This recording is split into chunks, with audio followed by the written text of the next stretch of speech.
She had been grieving for weeks, yet the emptiness in her grand chamber seemed to stretch into infinity. The walls were lined with holoscreens showing the battlefields, the lost colonies, the flames that consumed her world. Yet nothing hurt more than the absence of her daughters.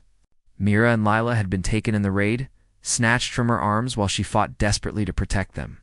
Now, the weight of power and responsibility pressed down on her shoulders. Yet it was powerless to fill the void in her heart. She walked slowly across the cold, polished floor, her long robes dragging behind her. The room smelled faintly of ash and ozone, remnants of the orbital bombardments that had struck her home. Her people called her queen, but the crown felt heavier than any chain, for it reminded her of what she had lost. There was no one to comfort her, no voice to break through the memories that gnawed at her mind. Even her closest advisors dared not approach, knowing grief was a dangerous thing in one who held the lives of a world in her hands.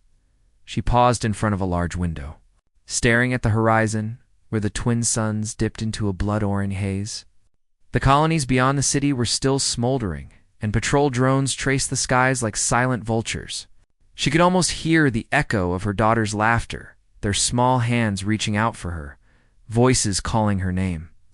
Mira, the bold one, always chasing the sunlight. Lila, the gentle one, who had once comforted her with soft songs. Both taken from her in a single night of chaos, leaving only the jagged scars of memory. The door at the far end of the room remained closed, as it had for days.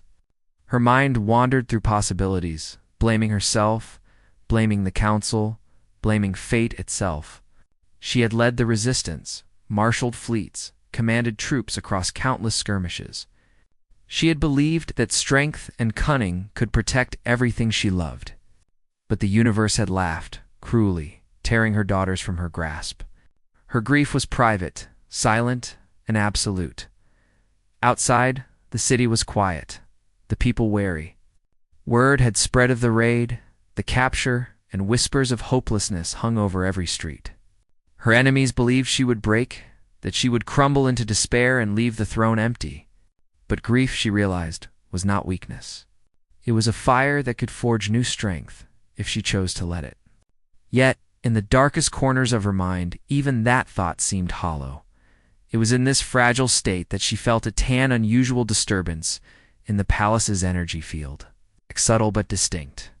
A pulse, almost human in nature, moving through the security arrays, bypassing automated scans. Her hand instinctively went to the hilt of her plasma blade, her heart beating faster. Whoever it was, they were clever. Or desperate. The guards were tense, their usual arrogance tempered by the knowledge that their queen had suffered greatly. They hesitated as the doors opened and a figure stepped inside. Not a soldier. Not an assassin. A human. He was unarmed, or so it seemed, but there was a presence about him, quiet confidence, that made the room shift in recognition of something primal. Humans were small, fragile creatures, but the tales she had heard from other worlds always painted them as dangerous in ways that were not immediately obvious. He moved with precision, careful not to trigger the defense systems. Yet his eyes were open, scanning, assessing not with fear, but with purpose, and then behind him came two figures, her daughters alive. Her breath caught. Mira's hair was tousled, her face streaked with soot, but her eyes were unmistakably bright. Lila held tightly to her sister's hand, trembling yet alert. Both were smiling faintly, and the sight struck her like a physical blow, a mixture of joy and disbelief so intense it threatened to unmake her. She whispered, almost unable to speak, "It cannot be." The human stepped closer, bowing slightly in respect, and his voice was calm, firm, but tinged with something she could not quite identify, a warmth that did not belong to her cold. "Calculated world. They're safe," he said. "I promised them you would see them again." Her knees weakened, and she sank onto the floor. The weight of the years, the battles, the empty nights, all of it, came crashing down. She reached for her daughters, her hands shaking, and they ran to her without hesitation. Lila wrapped her arms around her neck, while Mira pressed her forehead to hers. She could feel the pulse of life, the warmth that she had feared lost forever. Tears streamed down her face, unheeded, cleansing years of sorrow. The human stood quietly, observing, as if aware that this moment was not for him. He had risked everything, crossed hostile territories, outwitted countless enemies, yet he understood that the reunion was hers alone. He did not ask for thanks. He did not expect gratitude. He simply had done what humans always did in the stories told across galaxies. They acted, often recklessly, but with determination and unyielding resolve.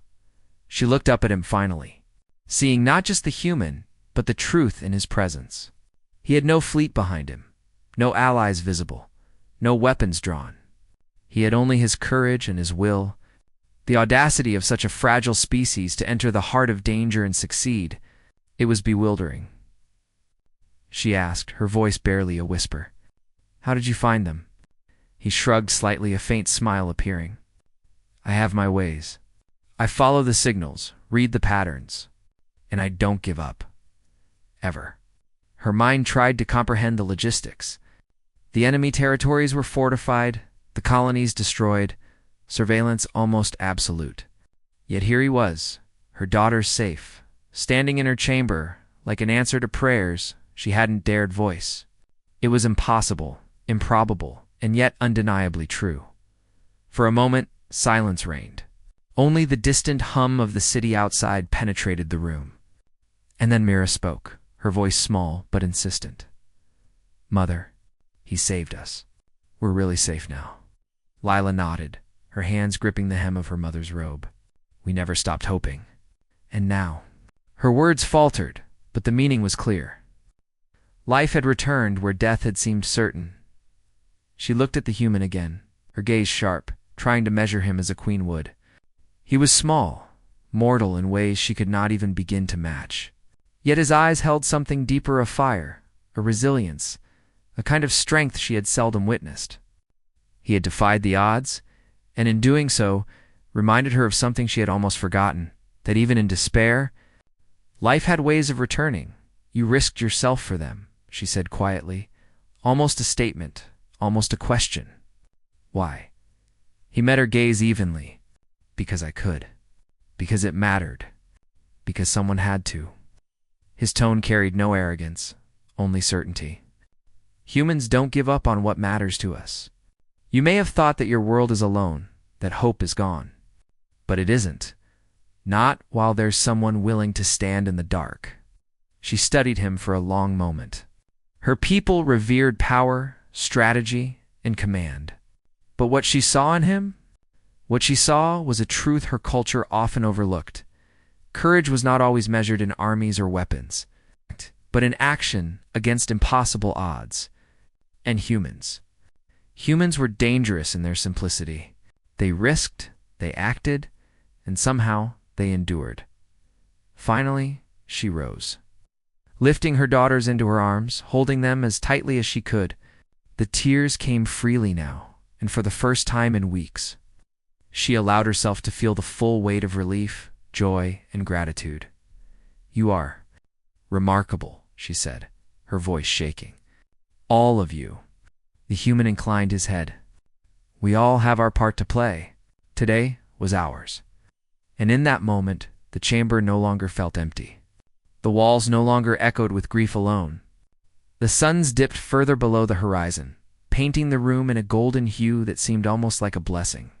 She looked at her daughters, safe and alive, and felt a warmth that had been absent for too long. It was then that she realized something profound. She had commanded fleets, negotiated with emperors, and strategized across galaxies. She had faced death countless times, but the simple courage of a human, the willingness to act, to endure, to defy impossibility, that had changed everything. That had saved her daughters. That had reminded her that life, even in its most fragile form, was worth everything. She turned to the human, her eyes steady now. "You've changed the course of more than this battle. You've changed the course of my world." He only smiled faintly. "I just did what had to be done." For a moment she wanted to argue, to insist that it was more than that he had performed a miracle. But she realized that humans did not often think of themselves as heroes. They acted, And in that simple truth, she found a new kind of respect, new kind of understanding. Her daughters nestled closer, and she held them, feeling the rhythm of life she had feared lost. The chamber seemed warmer now, alive with the presence of what mattered most. And she knew deep within that no matter what battles lay ahead, no matter what enemies still lingered in the shadows, hope had returned. Because humans could do the impossible, and she had witnessed it with her own eyes.